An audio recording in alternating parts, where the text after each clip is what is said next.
mwenendo wa mashauri ya kijinai yanayoendelea kufunguliwa kote nchini na haki ya huduma za msaada wa kisheria. Ndugu wanahabari, sisi mawakili wa TLS tuko hapa kuongea nanyi hasa kuhusu mwenendo wa mashauri mbalimbali ya kijinai ambayo yameendelea kufunguliwa katika mikoa mbalimbali kote nchini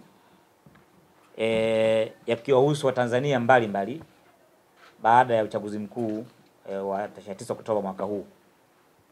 Na kama nakumbuka ndugu, ni kwamba wanahabari, tarehe 7 ya mwezi huu wa Novemba tulianza kuona katika mikoa mbalimbali watuhumiwa wakifikishwa mahakamani, wengine kwa makosa ya uhaini, wengine makosa ya unyang'anyi wa kutumia silaha, wengine kwa makosa ya uharibifu wa mali, wengine kwa makosa ya kufanya fujo, na baadhi kwa makosa ya kula njama.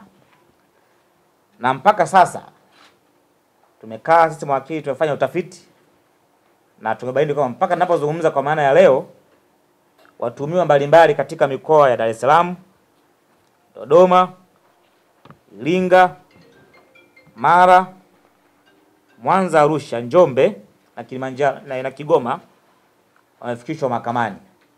Na tutapata habari pia mchana huu kwamba baadhi pia wamefikishwa mahakama ya wilaya mkoa wa Mbeya masaa machache yaliyopita. Na watuhumiwa wengi, ndugu waandishi wa habari, ambao mpaka dakika wameshafikishwa mahakamani ni vijana wadogo kati ya miaka 19 mpaka 25. Ndugu wanahabari, baada ya mashauri hayo kuanza kufunguliwa, tulikaa na kufanya tathmini ambapo tulibaini kuwa watuhumiwa walio wengi uwezo wao wa kisheria ni mdogo, na wengi hawana hata uwezo wa kulipia gharama za mawakili kwa ajili ya kuwakilishwa kwa mujibu wa ibara ya 13 ibara ndogo ya 6A ya Katiba Tanzania ya mwaka 77.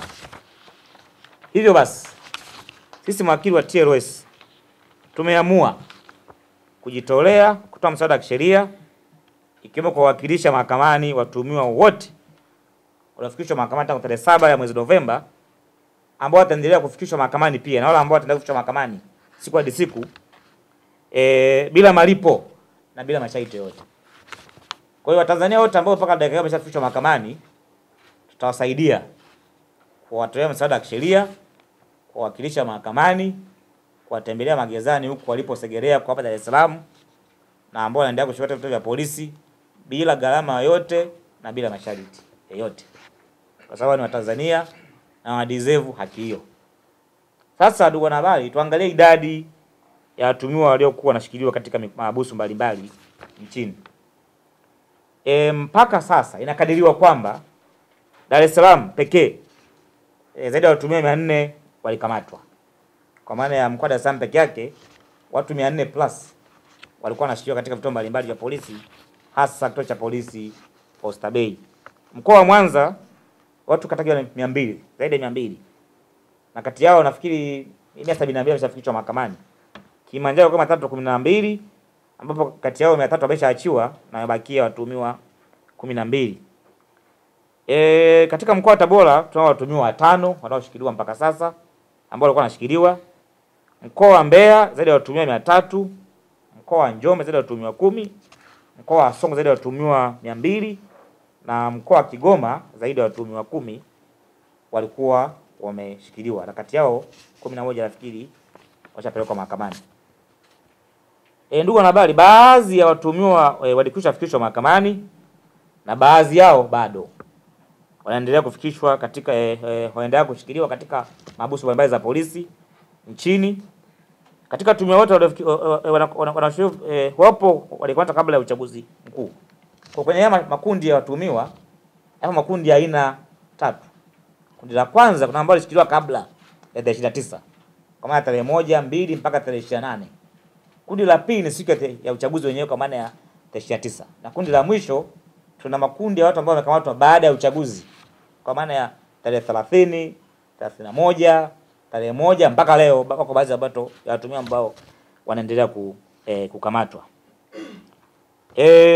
Ndugu zangu, ni kwamba mpaka sasa baadhi yao tuwatembelea katika vituo mbalimbali vya polisi na tumeshuhudia mamia ya vijana wakiwa wamejazana katika vituo hivyo. Kwa baada ya kubaini kwamba kuna baadhi ya watu ambao wanaendelea kushikiliwa, sisi kama mawakili hatukulala nyumbani.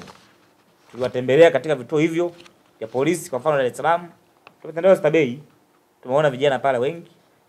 Tumeenda vituo vya polisi kama Mburahati, kuna watuhumiwa pale, na nimeshuhudia wengine wakifikishwa mahakamani mapema mwishoni mwa juma lililopita. Sasa ndugu zangu wanahabari, tuangalie mpaka sasa idadi ya watu ambao wameshafikishwa mahakamani katika mikoa mbalimbali kote nchini. So ni muhimu pia mkapata taarifa.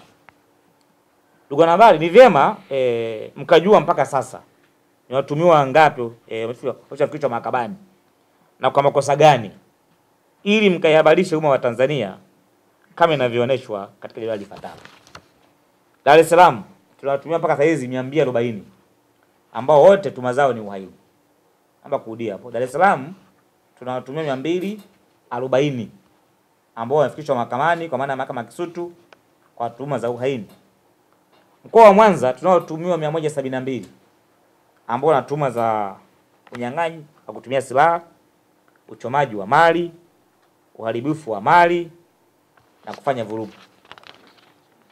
Dodoma tunawatumia 32 ambazo tuhuma zao ni uhaini na wote wameshafikishwa katika mahakama ya hakimu mkazi Dodoma kwa hatua za awali, kwa maana ya wanaita mwenendo kabidhi.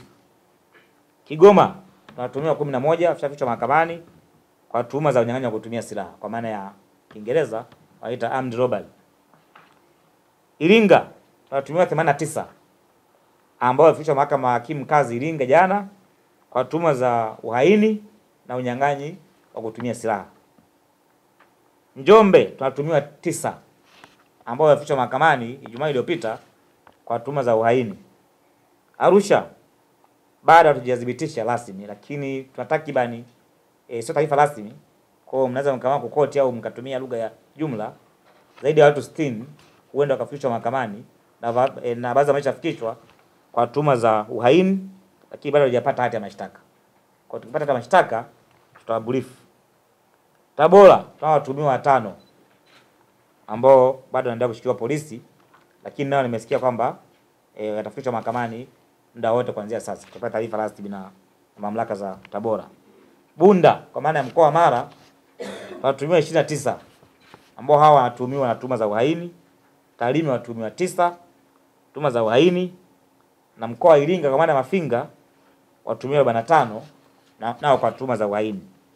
Sasa ndugu waandishi wa habari, jumla inafanya kuwa na watuhumiwa makosa yote hayo, kwa maana ya uhaini, unyang'anyi wa kutumia silaha, kufanya fujo, haribifu wa mali kwa maana ya uchomaji na haribifu wa mali. Jumla watuhumiwa 641 mpaka leo wameshafikishwa katika mahakama mbalimbali kote nchini katika mikoa ambayo nimewatajia. Ndugu wanahabari, kutokana na makosa mengi yanayowakabili watuhumiwa kutokana na dhamana, ni kwamba waandishi habari niwaambie makosa ambayo tumeyasema hapa takriban yote hayana dhamana. Ni makosa ambayo ni unbailable kwa mujibu wa sheria za nchi yetu. Uhaini na makosa mengine hayadhaminiki. Baada ya mashtaka yao kusomwa mahakamani, watuhumiwa wote walipelekwa mahabusu. Dar es Salaam kwa mfano wapo Segerea. Kwa Dar es Salaam nimesema huko katika gereza la Segerea. Adhabu ya juu kabisa ndugu wanahabari ambayo watuhumiwa wanaweza kupewa kama atakutwa na hatia ni kunyongwa hadi kufa kwa makosa kama ya uhaini, na adhabu inayofuatia kwa maana ya inayofuata kwa maana ya length ni kifungo cha jela maisha.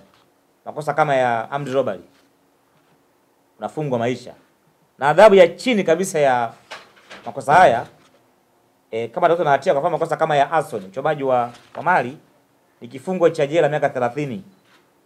Hivyo basi kutokana na uzito wa adhabu ama kurudia hapo. Hivyo basi kutokana na uzito wa adhabu hizo, tunaahidi sisi kama wakili kutoa huduma ya utetezi inayostahili na kwa ukamilifu wake kwa mujibu wa sheria za nchi yetu kwa watuhumiwa.